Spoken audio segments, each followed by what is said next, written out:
नमस्कार दोस्तों, आज सुनते हैं महात्मा गांधी की आत्मकथा सत्य के प्रयोग का अगला भाग, यानी 29वां भाग, 29वां वीडियो, 29 वीडियो एपिसोड नंबर 29।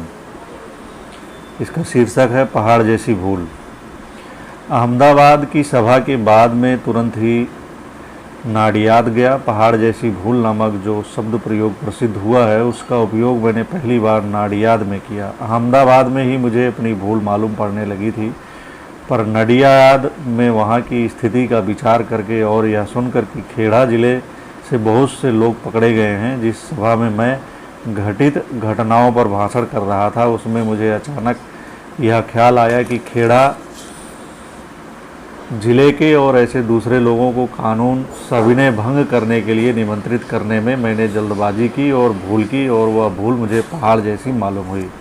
इस प्रकार अपनी भूल कबूल करने के लिए मेरी खूब हंसी उड़ाई गई, फिर भी अपनी इस स्वीकृति के लिए मुझे कभी पश्चाताप नहीं हुआ।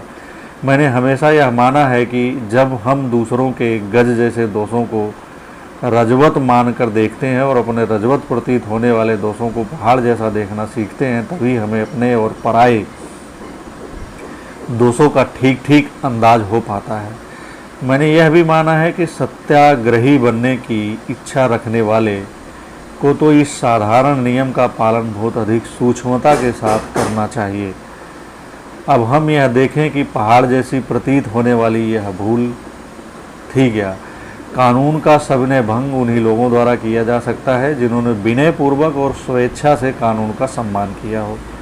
अधिकतर तो हम कानून का पालन इसलिए करते हैं कि उसे तोड़ने पर जो सज़ा होती है उससे हम डरते हैं, और यह बात उस कानून पर विशेष रूप से घटित होती है जिसमें नीति अनीति का प्रश्न नहीं होता है। कानून हो चाहे न हो, जो लोग भले माने जाते हैं वह एकाएक कभी चोरी नहीं करते, फिर भी रात में साइकिल पर बत्ती जलाने के नियम से बच निकलने में भले आदमियों को भी क्षोभ नहीं होता, और ऐसे नियम का पालन करने की कोई सलाह भर देता है तो भले आदमी भी उसका पालन करने के लिए तुरंत तैयार नहीं होते, किंतु जब उसे कानून में स्थान मिलता है और उसको भंग करने पर दंडित होने का डर लगता है, तब दंड की असुविधा से बचने के लिए वह भी रात में साइकिल पर बत्ती जलाते हैं। इस प्रकार का नियम पालन स्वेच्छा से किया हुआ पालन नहीं कहा जा सकता। लेकिन सत्याग्रही समाज के जिस कानूनों का सम्मान करेगा, वह सम्मान सोच समझकर स्वेच्छा से सम्मान करना धर्म है ऐसा मानकर करेगा। जिसने इस प्रकार समाज के नियमों का विचार पूर्वक पालन किया है, उसी समाज को समाज के नियमों में नीति अनीति का भेद करने की शक्ति प्राप्त होती है, और उसी को मर्यादित परिस्थितियों में अमुक नियमों को तोड़ने का अधिकार प्राप्त होता है। लोगों के इस तरह का अधिकार प्राप्त करने से पहले मैंने उन्हें सविनय कानून भंग के लिए निमंत्रित किया। अपनी यह भूल मुझे पहाड़ जैसी लगी, और खेड़ा जिले में प्रवेश करने पर मुझे खेड़ा की लड़ाई का स्मरण हुआ और लगा कि मैं बिल्कुल गलत रास्ते पर चल पड़ा हूँ। मुझे लगा कि लोग सविनय कानून भंग करने योग्य बने, इससे पहले उन्हें उसके गंभीर रहस्य का ज्ञान होना चाहिए। जिन्होंने कानूनों को रोज जानबूझकर तोड़ा हो, जो गुप्त रीति से अनेक बार कानूनों को भंग करते हों, वह अचानक सविनय कानून भंग को कैसे समझ सकते हैं, उसकी मर्यादा का पालन कैसे कर सकते हैं। यह तो सहज ही समझ में आ सकता है कि इस प्रकार की आदर्श स्थिति तक हजारों या लाखों लोग नहीं पहुंच सकते, किंतु यदि बात ऐसी है तो सविनय कानून भंग कराने से पहले शुद्ध स्वयंसेवकों का एक ऐसा दल खड़ा होना चाहिए जो लोगों को ये सारी बातें समझाए और प्रति क्षण उनका मार्गदर्शन करे, और ऐसे दल को सविनय कानून भंग का तथा उसकी मर्यादा का पूरा ज्ञान होना चाहिए। इन विचारों से भरा हुआ मैं बम्बई पहुंचा और सत्याग्रह सभा के द्वारा सत्याग्रही स्वयंसेवकों का एक दल खड़ा किया। लोगों को सविनय कानून भंग का मर्म समझाने के लिए जिस तालीम की ज़रूरत थी, वह इस दल के जरिए देनी शुरू की, और इस चीज़ को समझाने वाली पत्रिकाएं निकाली। यह काम चला तो सही, लेकिन मैंने देखा कि मैं इसमें ज़्यादा दिलचस्पी पैदा नहीं कर सका। स्वयंसेवकों की बाढ़ नहीं आई। यह नहीं कहा जा सकता कि जो लोग भर्ती हुए उन सब ने नियमित तालीम ली। भर्ती में नाम लिखवाने वालों में से जैसे जैसे दिन बीतते गए, वैसे वैसे दृढ़ के बदले खिसकने लगे। मैं समझ गया कि सबने कानून भंग की गाड़ी मैंने सोचा था उससे भी धीमी चलेगी। नवजीवन और यंग इंडिया। एक तरफ तो जैसा धीमा होने पर भी शांति रक्षा का यह आंदोलन चल रहा था और दूसरी तरफ सरकार की दमन नीति पूरे जोर शोर से चल रही थी। पंजाब में उसके प्रभाव का साक्षात्कार हुआ। वहाँ फौजी कानून यानी नादिरशाही शुरू हुई। नेतागण पकड़े गए। खास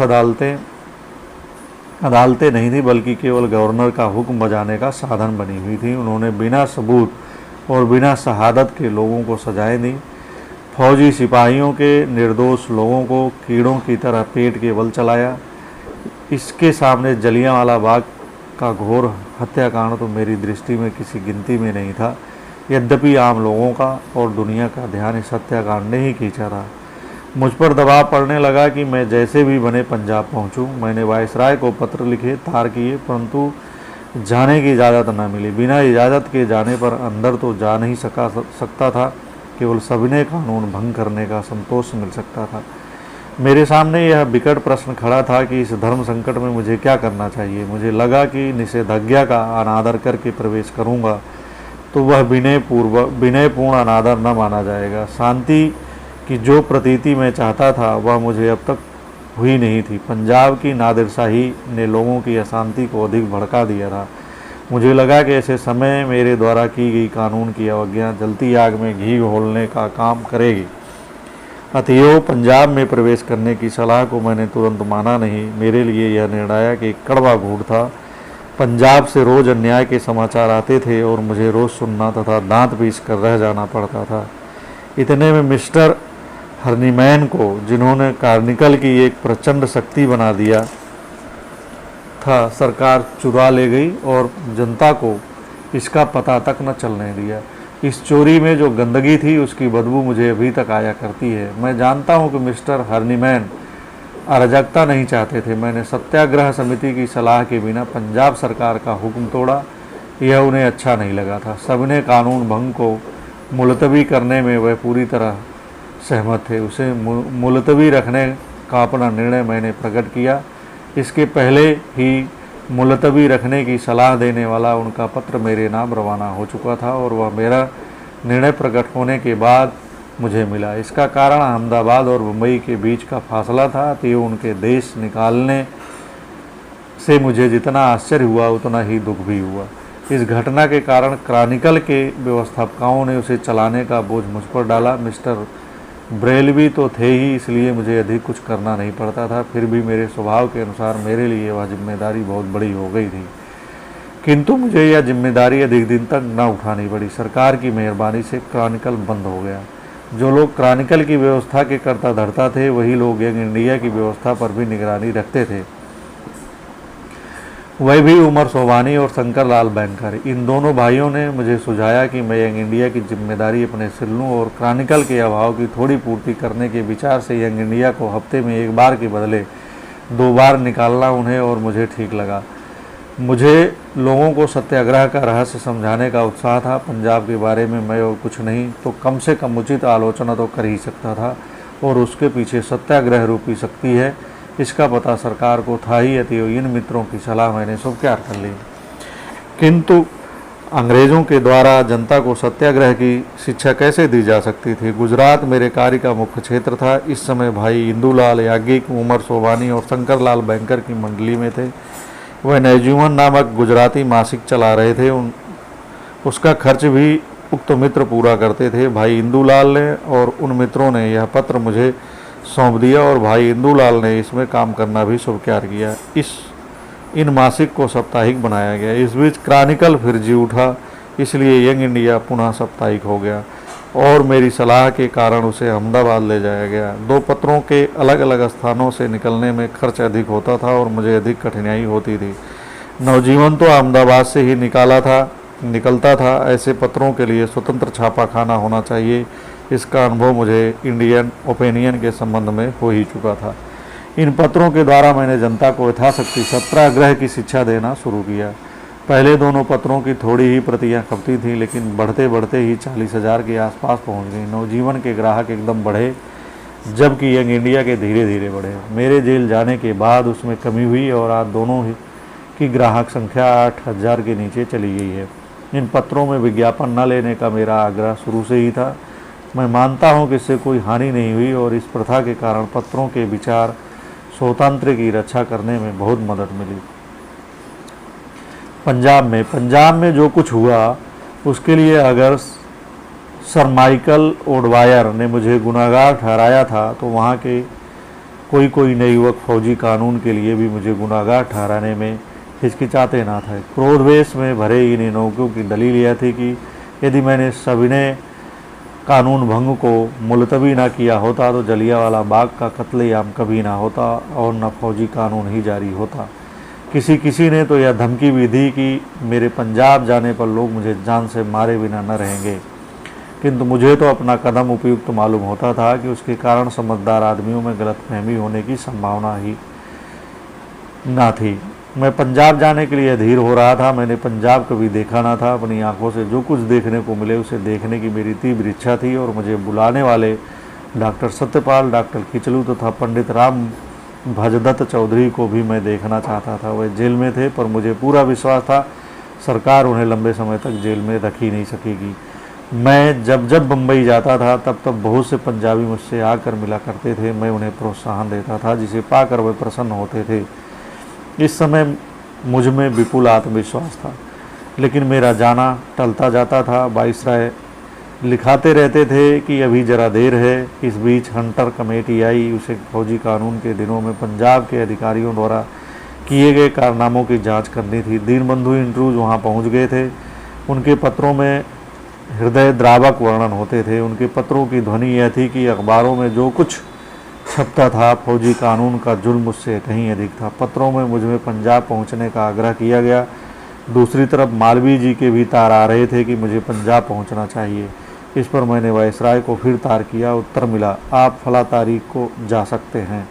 मुझे तारीख ठीक याद नहीं है, पर बहुत करके यह 17 अक्टूबर थी। लाहौर पहुंचने पर जो दृश्य मैंने देखा वह कभी भुलाया नहीं जा सकता। स्टेशन पर लोगों का समुदाय इस कदर इकट्ठा हुआ था मानो बरसों के बिछोह के बाद कोई प्रियजन आ रहा हो और सगे संबंधी उससे मिलने आए हों। लोग हर्षोन्नमत हो गए थे। मुझे पंडित राम भजदत्त चौधरी के घर ठहराया गया था। श्री सरला देवी चौधरानी पर, जिन्हें मैं पहले से जानता था, मेरी आवभगत का बोझ आ पड़ा था। आवभगत का बोझ शब्दों में जानबूझकर लिख रहा हूँ क्योंकि आजकल की तरह उस समय भी जहाँ मैं ठहरता था वहाँ मकान मालिक का मकान धर्मशाला सा हो जाता था। पंजाब में मैंने देखा कि बहुत से पंजाबी नेताओं के जेल में होने के कारण मुख्य नेताओं का स्थान पंडित मालवीय जी, पंडित मोतीलाल जी और स्वर्गीय स्वामी श्रद्धानंद जी ने ले रखा था। मालवीय जी और श्रद्धानंद जी के संपर्क में तो मैं भली भांति आ चुका था, पर पंडित मोतीलाल जी के निकट संपर्क में मैं लाहौर में ही आया। इन नेताओं ने और स्थानीय नेताओं ने, जिन्हें जेल जाने का सम्मान नहीं मिला था, मुझे तुरंत अपना बना लिया। मैं कहीं भी अपरिचित सा नहीं जान पड़ा। पर यह निश्चय हुआ कि यदि हंटर कमेटी का बहिष्कार किया जाए तो जनता की ओर से अर्थात कांग्रेस की ओर से एक कमेटी होनी चाहिए। पंडित मालवीय जी, पंडित मोतीलाल नेहरू, स्वर्गीय चित्तरंजन दास, श्री अब्बास तैयब जी और श्री जयकरण को तथा मुझे इस कमेटी में रखा गया। हम 5 के लिए अलग अलग स्थानों में बट गए। इस कमेटी की व्यवस्था का भार सहज ही मुझ पर आ पड़ा था और चूंकि अधिक से अधिक गांवों की जांच का काम मेरे हिस्से में था, इसलिए मुझे पंजाब और पंजाब के गांव देखने का अलभ्य लाभ मिला। इस जांच के दौरान मैं पंजाबी की स्त्रियों से तो मैं इस तरह से मिला मानो मैं उन्हें युगों से पहचानता हूँ। जहाँ जाता वहाँ उनके दल के दल मुझसे मिलते और वो मेरे सामने अपने काते हुए सूत का ढेर लगा देती थी। इस जांच के सिलसिले में अनायास ही मैं देख सका कि पंजाब खादी का महान क्षेत्र हो सकता है। लोगों को ढाए गए जुल्मों की जांच करते हुए जैसे जैसे मैं गहराई में जाने लगा, वैसे वैसे सरकारी अराजकता की, अधिकारियों की नादिरशाही और निरंकुशता की अपनी कल्पना से परे की बातें सुनकर मुझे आश्चर्य हुआ और मैंने दुख का अनुभव किया। जिस पंजाब से सरकार की अधिक से अधिक सिपाही मिलते हैं, उस पंजाब में लोग इतना ज़्यादा जुल्म कैसे सहन कर सके, यह बात मुझे उस समय भी आश्चर्यजनक मालूम हुई थी और आज भी मालूम होती है। इस कमेटी की रिपोर्ट तैयार करने का काम भी मुझे ही सौंपा गया था। जो यह जानना चाहते हैं कि पंजाब में किस तरह के जुल्म हुए थे, उन्हें यह रिपोर्ट अवश्य पढ़नी चाहिए। खिलाफत के बदले गोरक्षा। अब थोड़ी देर के लिए पंजाब के हत्याकांड को छोड़ दें। कांग्रेस की तरफ से पंजाब की तानाशाही की जांच चल रही थी। इतने में एक सार्वजनिक निमंत्रण मेरे हाथ में आया। उसमें स्वर्गीय हाकिम साहब और भाई आसफ अली के नाम थे। उसमें यह लिखा था कि सभा में श्रद्धानंद जी उपस्थित रहने वाले हैं। मुझे कुछ ऐसा ख्याल है कि वह उपसभापति थे। यह निमंत्रण दिल्ली में खिलाफत के संबंध में उत्पन्न परिस्थिति का विचार करने वाली और संधि के उत्सव में सम्मिलित होने या न होने का निर्णय करने वाली हिंदू मुसलमानों की एक संयुक्त सभा में उपस्थित होने का था। मुझे कुछ ऐसा याद है कि यह सभा नवंबर महीने में हुई थी। इस निमंत्रण में यह लिखा था कि सभा में केवल खिलाफत के प्रश्न की ही चर्चा नहीं होगी, बल्कि गोरक्षा के प्रश्न पर भी विचार होगा और यह कि गोरक्षा साधने का यह एक सुंदर अवसर बनेगा। मुझे यह वाक्य चुभा। इस निमंत्रण पत्र का उत्तर देते हुए मैंने लिखा कि मैं उपस्थित होने की कोशिश करूंगा और यह भी लिखा कि खिलाफत और गोरक्षा को एक साथ मिलाकर उन्हें परस्पर सौदे का सवाल नहीं बनाना चाहिए। हर प्रश्न का विचार उसके गुणदोष की दृष्टि से किया जाना चाहिए। मैं सभा में हाजिर रहा। सभा में उपस्थिति अच्छी थी, पर बाद में जिस तरह हजारों लोग उमड़ते थे वैसा दृश्य वहाँ नहीं था। इस सभा में श्रद्धानंद जी उपस्थित थे। मैंने उनके साथ उक्त विचार पर चर्चा कर ली। उन्हें मेरी दलील जची और उसे पेश करने का भार उन्हें मुझ पर डाला। हकीम साहब के साथ भी मैंने बात कर ली। मेरी दलील यह थी कि दोनों प्रश्नों पर उनके अपने गुणदोष की दृष्टि से विचार करना चाहिए। यदि खिलाफत के प्रश्न में सार हो, उसमें सरकार की ओर से अन्याय हो रहा हो, तो हिंदुओं को मुसलमानों का साथ देना चाहिए और इस प्रश्न के साथ गोरक्षा के प्रश्न को नहीं जोड़ना चाहिए। अगर हिंदू ऐसी कोई शर्त करते हैं तो वह उन्हें शोभा नहीं देगा। मुसलमान खिलाफत के लिए मिलने वाली मदद के बदले में गोवध बंद करें तो वह उनके लिए भी शोभास्पद न होगी। पड़ोसी और एक ही भूमि के निवासी होने के नाते तथा हिंदुओं की भावना का आदर करने की दृष्टि से यदि मुसलमान स्वतंत्र रूप से गोवध बंद करें तो यह उनके लिए शोभा की बात होगी। यह उनका फर्ज है और एक स्वतंत्र प्रश्न है। अगर यह फर्ज है और मुसलमान इसे फर्ज समझें तो हिंदू खिलाफत के काम में मदद दें या ना दें तो भी मुसलमानों को गोवध बंद करना चाहिए। मैंने अपनी तरफ से यह दलील पेश की कि इस तरह दोनों प्रश्नों का विचार स्वतंत्र रीति से किया जाना चाहिए और इसलिए इस सभा में तो सिर्फ खिलाफत के प्रश्न की ही चर्चा मुनासिब है। सभा को मेरी दलील पसंद पड़ी। गोरक्षा के प्रश्न पर सभा में चर्चा नहीं हुई, लेकिन मौलाना अब्दुल बारी साहब ने कहा, हिंदू खिलाफत के मामले में मदद दें चाहे न दें, लेकिन चूंकि हम एक ही मुल्क के रहने वाले हैं इसलिए मुसलमानों को हिंदुओं के जज्बात की खातिर गोवध बंद करना चाहिए। एक समय तो ऐसा मालूम हुआ कि मुसलमान सचमुच गोवध बंद कर देंगे। कुछ लोगों की यह सलाह थी कि पंजाब के सवाल को भी खिलाफत के साथ जोड़ दिया जाए।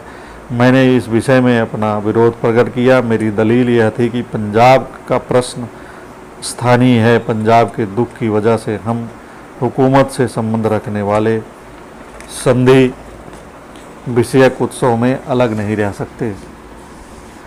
इस सिलसिले में खिलाफत के सवाल के साथ पंजाब को जोड़ देने से हम अपने सिर अविवेक का आरोप ले लेंगे। मेरी दलील सबको पसंद आई। इस सभा में मौलाना हसरत मोहानी भी थे। उनसे मेरी जान पहचान तो हो ही चुकी थी, पर वह जैसे लड़वैया हैं उसका अनुभव मुझे यहीं हुआ। यहीं से हमारे बीच मतभेद शुरू हुआ और कई मामलों में आखिर तक बना रहा। कई प्रस्तावों में एक प्रस्ताव यह भी था कि हिंदू मुसलमान सबको स्वदेशी व्रत का पालन करना चाहिए और इसके लिए विदेशी कपड़े का बहिष्कार करना चाहिए। खादी का पुनर्जन्म भी नहीं हुआ था। मौलाना हसरत मोहानी को यह प्रस्ताव जंच नहीं रहा था। यदि अंग्रेजी हुकूमत खिलाफत के मामले में इंसाफ न करे और उन्हें उससे बदला लेना था, इसलिए उन्होंने सुझाया कि यथासंभव हर तरह के ब्रिटिश माल का बहिष्कार करना चाहिए। मैंने हर तरह के ब्रिटिश माल के बहिष्कार की आवश्यकता और अयोग्यता के बारे में अपनी दलीलें पेश की, जो अब सुपरिचित हो चुकी हैं। मैंने अपनी अहिंसा वृत्ति का भी प्रतिपादन किया। मैंने देखा कि सभा पर मेरी दलीलों का गहरा असर पड़ा है। हसरत मोहानी की दलीलें सुनकर लोग ऐसा हर्षनाद करते थे कि मुझे लगा वहाँ मेरी तूती की आवाज़ कोई नहीं सुनेगा। पर मुझे अपना धर्म चूकना और छिपाना नहीं चाहिए। यह सोचकर मैंने बोलने के लिए उठा। लोगों ने मेरा भाषण बहुत ध्यान से सुना। मंच पर तो मुझे संपूर्ण समर्थन मिला और मेरे समर्थन में एक के बाद एक भाषण होने लगे। नेतागण यह देख सके कि ब्रिटिश माल के बहिष्कार का प्रस्ताव पास करने से एक भी हेतु सिद्ध नहीं होगा। हाँ, हंसी काफ़ी होगी। सारी सभा में शायद ही कोई ऐसा आदमी देखने में आता था जिसके शरीर पर कोई न कोई ब्रिटिश वस्तु ना हो। इतना तो अधिकांश लोग समझ गए कि जो बात सभा में उपस्थित लोग भी नहीं कर सकते, उसे करने का प्रस्ताव पास करने से लाभ के बदले हानि ही होगी। मौलाना हसरत मोहानी ने अपने भाषण में कहा, हमें आपके विदेशी वस्त्र बहिष्कार से संतोष हो ही नहीं सकता। कब हम अपनी ज़रूरत का सब कपड़ा पैदा कर सकेंगे और कब विदेशी वस्त्रों का बहिष्कार होगा। हमें तो ऐसी कोई चीज़ चाहिए जिसका प्रभाव ब्रिटिश जनता पर तत्काल पड़े। आपका बहिष्कार चाहे रहे, पर इससे ज़्यादा तेज कोई चीज़ आप हमें बताइए। मैं यह भाषण सुन रहा था। मुझे लगा कि विदेशी वस्त्र के बहिष्कार के अलावा कोई दूसरी नई चीज़ सुझानी चाहिए। उस समय मैं यह तो स्पष्ट रूप से जानता था कि विदेशी वस्त्र का बहिष्कार तुरंत नहीं हो सकता। यदि हम चाहें तो संपूर्ण रूप से खादी उत्पन्न करने की शक्ति हमें है। इस बात को जिस तरह मैं बाद में देख सका, वैसे उस समय नहीं देख सकता था। अकेली मिल तो दगा दे जाएगी, यह मैं उस समय भी जानता था। जब मौलाना साहब ने अपना भाषण पूरा किया तब मैं जवाब देने के लिए तैयार हो रहा था। मुझे कोई उर्दू या हिंदी शब्द तो नहीं सूझा। ऐसी खास मुसलमानों की सभा में तर्कयुक्त भाषण करने का मेरा यह पहला अनुभव था। कलकत्ते में मुस्लिम लीग की सभा में मैं बोला था, किंतु वह जो कुछ मिनटों का और दिल को छूने वाला भाषण था। पर यहाँ तो मुझे विरुद्ध मत वाले समाज को समझाना था, लेकिन मैंने शर्म छोड़ दी थी। मुझे दिल्ली के मुसलमानों के सामने शुद्ध उर्दू में लच्छेदार भाषण नहीं करना था, बल्कि अपनी मनसा टूटी फूटी हिंदी में समझा देनी थी। यह काम मैं भली भांति कर सका। यह सभा इस बात का प्रत्यक्ष प्रमाण थी कि हिंदी उर्दू ही राष्ट्रभाषा बन सकती है। अगर मैंने अंग्रेजी में भाषण किया होता तो मेरी गाड़ी आगे न बढ़ती और मौलाना साहब ने जो चुनौती मुझे दी उसे देने का मौका न आया होता, और आया भी होता तो मुझे जवाब न सूझता। उर्दू या हिंदी शब्द ध्यान में न आने से मैं शर्माया, पर मैंने जवाब तो दिया ही। मुझे नॉन कॉपरेशन शब्द सूझा। जब मौलाना भाषण कर रहे थे तब मैंने यह सोच रहा था कि मौलाना खुद कई मामलों में जिस सरकार का साथ दे रहे हैं, उस सरकार के विरोध की बात करना उनके लिए बेकार है। मुझे लगा कि जब तलवार से सरकार का विरोध नहीं करना है तो उसका साथ न देने से ही सच्चा विरोध है, और फलता मैंने नॉन कॉपरेशन शब्द का प्रयोग पहली बार इस सभा में किया। अपने भाषण में मैंने इसके समर्थन में अपनी दलीलें दी। उस समय मुझे इस बात का कोई ख्याल न था कि इस शब्द में किन किन बातों का समावेश हो सकता है, इसलिए मैं तफलीस में न जा सका। मुझे तो इतना ही कहना की याद है। मुसलमान भाइयों ने एक और भी महत्वपूर्ण निश्चय किया है। ईश्वर न करे, पर यदि कहीं सुलह की शर्तें उनके खिलाफ जाएं तो वे सरकार की सहायता करना बंद कर देंगे। मेरे विचार में यह जनता का अधिकार है। सरकारी उपाधियां धारण करने अथवा सरकारी नौकरियां करने के लिए हम बंधे हुए नहीं हैं। जब सरकार के हाथों खिलाफत जैसे अत्यंत महत्वपूर्ण धार्मिक प्रश्न के संबंध में हमें नुकसान पहुंचता है, तब हम उसकी सहायता कैसे कर सकते हैं। इसलिए अगर खिलाफत का फैसला हमारे खिलाफ हुआ तो सरकार की सहायता न करने का हमें हक होगा। पर इसके बाद इस वस्तु का प्रचार होने में कई महीने बीत गए। यह शब्द कुछ महीनों तक तो इस सभा में ही दबा पड़ा रहा। एक महीने बाद जब अमृतसर में कांग्रेस का अधिवेशन हुआ तो वहाँ मैंने असहयोग के प्रस्ताव का समर्थन किया। उस समय तो मैंने यही आशा रखी थी कि हिंदू मुसलमानों के लिए सरकार के खिलाफ असहयोग करने का अवसर नहीं आएगा। अमृतसर की कांग्रेस।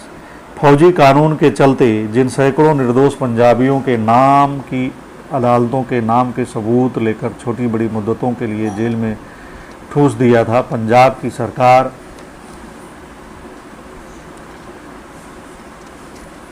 उन्हें जेल में न रख सकी। इस घोर अन्याय के विरुद्ध चारों ओर से ऐसी जबरदस्त आवाज़ उठी कि सरकार के लिए इन कैदियों को अधिक समय तक जेल में रखना संभव न रहा। अतएव कांग्रेस अधिवेशन के पहले बहुत से कैदी छूट गए। लाला हरकिशन लाल आदि सब नेता रिहा हो गए और कांग्रेस अधिवेशन के दिनों में अली भाई भी छूट कर आ गए। इससे लोगों में हर्ष की सीमा न रही। पंडित मोतीलाल नेहरू, जिन्होंने अपनी वकालत को एक तरफ रखकर पंजाब में ही डेरा डाल लिया था। कांग्रेस के सभापति थे स्वामी श्रद्धानंद जी, स्वागत समिति के अध्यक्ष थे। अब तक कांग्रेस में मेरा काम इतना ही रहता था कि हिंदी में अपना छोटा सा भाषण करूं, हिंदी भाषा की वकालत करूं और उपनिवेशों में रहने वाले हिंदुस्तानियों का मामला पेश करूं। यह ख्याल नहीं था कि अमृतसर में मुझे इससे अधिक कुछ करना पड़ेगा, लेकिन जैसा कि मेरे संबंध में पहले भी हो चुका है, जिम्मेदारी अचानक मुझ पर आ पड़ी। नए सुधारों के संबंध में सम्राट की घोषणा प्रकट हो चुकी थी। वह मुझे पूर्ण संतोष देने वाली नहीं थी और किसी को तो वह बिल्कुल पसंद ही नहीं थी, लेकिन उस समय मैंने यह माना था कि उक्त घोषणा में सूचित सुधार त्रुटिपूर्ण होते हुए भी स्वीकार किए जा सकते हैं। सम्राट की घोषणा में मुझे लॉर्ड सिंह का हाथ दिखाई पड़ा था। उस समय की मेरी आंखों ने घोषणा की भाषा में आशा की किरणें देखी थी, किंतु लोकमान्य, चित्तरंजन दास आदि अनुभवी योद्धा विरोध में सिर हिला रहे थे। भारत भूषण मालवीय जी तटस्थ थे। मेरा डेरा मालवीय जी ने अपने ही कमरे में रखा था। इस स्थिति में मालवीय जी के साथ रोज़ मेरी बातचीत होती थी। वह मुझे सबका पक्ष बड़ा भाई जैसे छोटे को समझाता है वैसे प्रेम से समझाते थे। सुधार संबंधी प्रस्ताव में भाग लेना मुझे धर्म रूप प्रतीत हुआ। पंजाब के विषय कांग्रेस की रिपोर्ट की जिम्मेदारी में मेरा हिस्सा था। पंजाब के विषय में सरकार में काम लेना था। खिलाफत का प्रश्न तो था ही नहीं। मैंने यह भी माना था कि मॉन्टेग्यू हिंदुस्तान के साथ विश्वासघात नहीं करेंगे। कैदियों की और उसमें भी अली भाइयों की रिहाई को मैंने शुभ चिन्ह माना था। अतएव मुझे लगा कि सुधारों को स्वीकार करने का प्रस्ताव पास होना चाहिए। चित्तरंजन दास का दृढ़ मत था कि सुधारों को बिल्कुल असंतोषजनक और अधूरे मानकर उनकी अपेक्षा करनी चाहिए। लोकमान्य कुछ तटस्थ थे, किंतु देशबंधु जिस प्रस्ताव को पसंद करे उसके पक्ष में अपना वजन डालने का उन्होंने निश्चय कर लिया था। ऐसे पुराने अनुभवी और कसे हुए सर्वमान्य लोकनायकों के साथ अपना मतभेद मुझे स्वयं असहाय मालूम हुआ। दूसरी ओर मेरा अंतर्नाद स्पष्ट था। मैंने कांग्रेस की बैठक में से भागने का प्रयत्न किया। पंडित मोतीलाल नेहरू और मालवीय जी को मैंने यह सुझाया कि मुझे अनुपस्थित रहने देने से सब काम बन जाएगा और मैं महान नेताओं के साथ मतभेद प्रकट करने के संकट से बच जाऊंगा। यह सुझाव इन दोनों बुजुर्गों के गले न उतरा। जब बात लाला हरकिशन लाल के कान तक पहुंची तो उन्होंने कहा, यह हरगिज ना होगा, इससे पंजाबियों को भारी आघात पहुंचेगा। मैंने लोकमान्य और देशबंधु के साथ विचार विमर्श किया। मिस्टर जिन्ना से मिला, किसी तरह कोई रास्ता निकलता ना था। मैंने अपनी वेदना मालवीय जी के सामने रखी। समझौते के कोई लक्षण मुझे दिखाई नहीं देते। यदि मुझे अपना प्रस्ताव रखना ही पड़ा तो अंत में मत तो लिए ही जाएंगे, पर यहाँ मत ले सकने में कोई व्यवस्था मैं नहीं देख रहा हूँ। आज तक हमने भरी सभा में हाथ उठाए हैं। हाथ उठाते समय दर्शकों और प्रतिनिधियों के बीच कोई भेद नहीं रहता। ऐसी विशाल सभा में मत गिनने की कोई व्यवस्था हमारे पास नहीं होती है। तो मुझे अपने प्रस्ताव पर मत लिवाने हों तो भी इसकी सुविधा नहीं है। लाला हरकिशन लाल ने यह सुविधा संतोषजनक रीति से कर देने का जिम्मा लिया। उन्होंने कहा, मत लेने के दिन दर्शकों के नहीं आने देंगे, केवल प्रतिनिधि ही आएंगे और वहाँ मतों की गिनती करा देना मेरा काम होगा। आप कांग्रेस की बैठक में अनुपस्थित तो रह ही नहीं सकते। आखिर मैं हारा। मैंने अपना प्रस्ताव तैयार किया। बड़े संकोच से मैंने उसे पेश करना कबूल किया कि मिस्टर जिन्ना और मालवीय जी उसका समर्थन करने वाले थे। भाषण हुए। मैं देख रहा था कि यद्यपि हमारे मतभेद में कहीं कटुता नहीं थी, भाषणों में भी दलीलों के सिवा और कुछ नहीं था, फिर भी सभा द्वारा जरा से भी मतभेद सहन नहीं कर सकती थी और नेताओं के मतभेद से उसे दुख हो रहा था। सभा को तो एक मत चाहिए था। जब भाषण हो रहे थे उस समय भी मंच पर मतभेद मिटाने की कोशिशें चल रही थी। एक दूसरे के बीच चिट्ठियां आ जा रही थी। मालवीय जी जैसे भी बने समझौता कराने का प्रयत्न कर रहे थे। इतने में जयराम दास ने मेरे हाथ पर अपना सुझाव रखा और सदस्यों को मत देने के संकट से उबाल लेने के लिए बहुत मीठे शब्दों में मुझसे प्रार्थना की। मुझे उनका सुझाव पसंद आया। मालवीय जी की दृष्टि तो चारों ओर आशा की खोज में घूम ही रही थी। मैंने कहा, यह सुझाव दोनों पक्षों को पसंद आने लायक मालूम होता है। मैंने उसे लोकमान्य को दिखाया। उन्होंने कहा, दास को पसंद आ जाए तो मुझे कोई आपत्ति नहीं। देशबंधु पिघले। उन्होंने बिपिन चंद्र पाल की तरफ देखा। मालवीय जी की पूरी आशा बध गई। उन्होंने पर्ची हाथ में से छीन ली। अभी देशबंधु के मुंह से हाँ का शब्द पूरा निकल भी नहीं पाया था कि वे बोल उठे, सज्जनों, आपको यह जानकर खुशी होगी कि समझौता हो गया है। फिर क्या था, तालियों की गड़गड़ाहट से मंडप गूंज उठा और लोगों के चेहरों पर जो गंभीरता थी उसके बदले खुशी चमक उठी। यह प्रस्ताव क्या था, इसकी चर्चा की यहाँ आवश्यकता नहीं है। यह प्रस्ताव किस तरह स्वीकृत हुआ, इतना ही इस संबंध में बतलाना मेरे इन प्रयोगों का विषय है। समझौते ने मेरी जिम्मेदारी बढ़ा दी। कांग्रेस में प्रवेश। मुझे कांग्रेस के कामकाज में हिस्सा लेना पड़ा। इसे मैं कांग्रेस में अपना प्रवेश नहीं मानता। इससे पहले कि कांग्रेस की बैठकों में मैं गया, सो सिर्फ अपनी वफादारी की निशानी के रूप में। छोटे से छोटे सिपाही के काम के सिवा मेरा वहाँ दूसरा कोई कार्य हो सकता है, ऐसा पहले की बैठकों के समय मुझे कभी आभास नहीं हुआ था। न इससे अधिक कुछ करने की मुझे इच्छा हुई थी। अमृतसर के अनुभव ने बतलाया कि मेरी एक दो शक्तियाँ कांग्रेस के लिए उपयोगी है। मैं यह देख सका था कि पंजाब की जांच कमेटी के मेरे काम से लोकमान्य, मालवीय जी, मोतीलाल जी, देशबंधु आदि खुश हुए थे। इसलिए उन्होंने मुझे अपनी बैठकों और चर्चाओं में बुलाया। इतना तो मैंने देख लिया था कि विषय विचारणी समिति का सच्चा काम इन्हीं बैठकों में होता था और ऐसी चर्चाओं में वह लोग सम्मिलित होते थे जिन पर नेता विशेष विश्वास या आधार रखते थे, और दूसरे वह लोग होते थे जो किसी न किसी बहाने से घुस जाते थे। अगले साल करने योग्य कामों में से 2 कामों में मुझे दिलचस्पी थी, क्योंकि उनमें मैं कुछ दखल रखता था। एक था जलियांवाला बाग के हत्याकांड का स्मारक। इसके बारे में कांग्रेस ने बड़ी शान के साथ प्रस्ताव पास किया था। स्मारक के लिए करीब 5 लाख रुपए की रकम इकट्ठी करनी थी। उसके रक्षकों, ट्रस्टियों में मेरा नाम था। देश में जनता के काम के लिए भिक्षा मांगने की जबरदस्त शक्ति रखने वालों में पहला पद मालवीय जी का था और है। मैं जानता था कि मेरा दर्जा उनसे बहुत दूर नहीं रहेगा। अपनी यह शक्ति मैंने दक्षिण अफ्रीका में देख ली थी।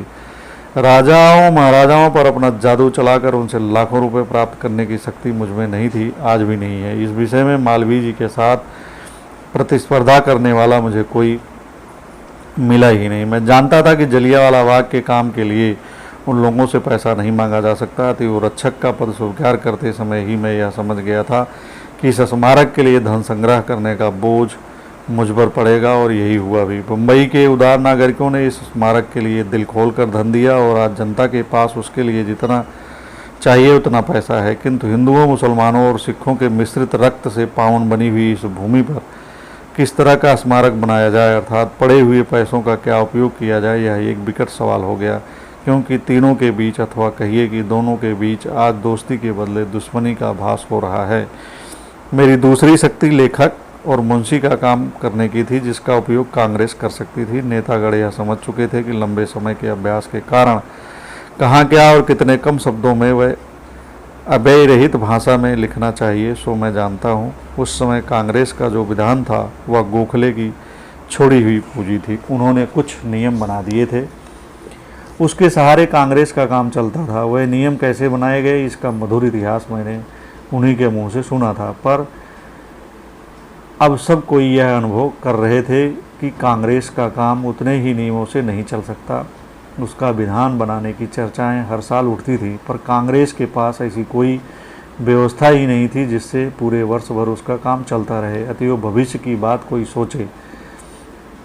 उसके 3 मंत्री होते थे, पर वास्तव में कार्यवाहक मंत्री तो एक ही रहता था। वह भी 24 घंटे दे सकने वाला नहीं होता था। एक मंत्री कार्यालय चलाए या भविष्य का विचार करे, अथवा भूतकाल में उठाई हुई कांग्रेस की जिम्मेदारियों को वर्तमान वर्ष में पूरा करे। इसलिए इस वर्ष यह प्रश्न सबकी दृष्टि से अधिक महत्वपूर्ण बन गया। कांग्रेस में हजारों की भीड़ होती थी, उसमें राष्ट्र का काम कैसे हो सकता था। प्रतिनिधियों की संख्या की कोई सीमा न थी। किसी भी प्रांत से चाहे जितने प्रतिनिधि आ सकते थे, कोई भी प्रतिनिधि हो सकता था। तो कुछ व्यवस्था करने की आवश्यकता सबको प्रतीत हुई।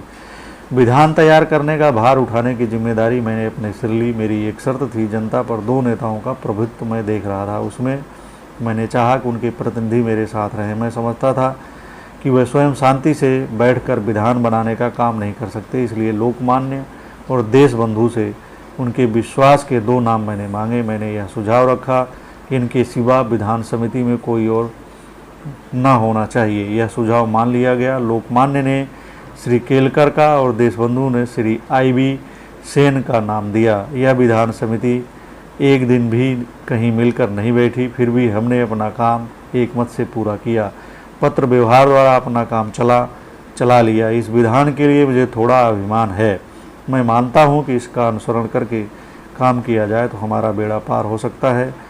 यह तो जब होगा तब होगा, परंतु मेरी यह मान्यता है कि इस जिम्मेदारी को लेकर मैंने कांग्रेस में सच्चा प्रवेश किया। धन्यवाद दोस्तों। अब मिलेंगे अगले और इस आत्मकथा के अंतिम वीडियो में। वह इस जीवनी का, महात्मा गांधी की जीवनी का अंतिम वीडियो होगा।